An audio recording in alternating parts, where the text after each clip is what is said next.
आणि कृषी अधिकाऱ्यांना सांगितलं की त्या शेतकऱ्याला लागेल ती मदत शासनामार्फत करण्यात येईल। पण ही अवस्था शेतकऱ्यांची पण त्यांनी आमच्या निदर्शनास आणून दिलं तर त्याच्यावरती शासन कारवाई करेल ना।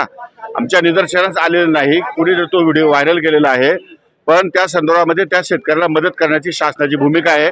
मी माझ्या अधिकाऱ्याला सूचना केलेल्या आहे की तात्काळ त्या शेतकऱ्यांना जाऊन त्यांना जी मदत पाहिजे ती मदत उपलब्ध करून देण्यात येईल। रोहित पवार म्हणतात की कृषी मंत्र्यांनी शेतकऱ्यांच्या तोंडाला पाणी पुसले, गांभीर्य नाहीये शेतकऱ्यांच्या। काय रोहित पवार काय म्हणतात त्यासाठी राज्य चालत नाही, राज्य शेतकऱ्यांसाठी चालतं।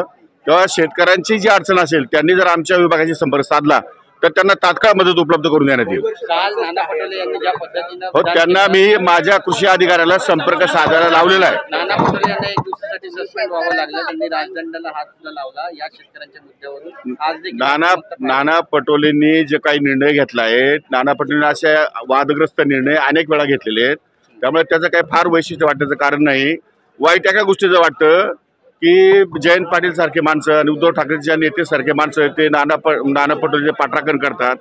नाना पटोलेच्या निर्णयामुळे त्यांच्यावर काय प्रसंग ओढवले ते मी सांगण्याची आवश्यकता नाही। तेव्हा मात्र जे झालंय ते झालं, त्याच्यावर आपण चर्चा करता येणार नाही। तो सन्माननीय अध्यक्षांचा अधिकार आहे, अध्यक्षांनी तो निर्णय घेतलेला आहे, त्यामुळे ते अध्यक्ष जे निर्णय घेतील ते सभागृहाला मान्य करावे लागतील।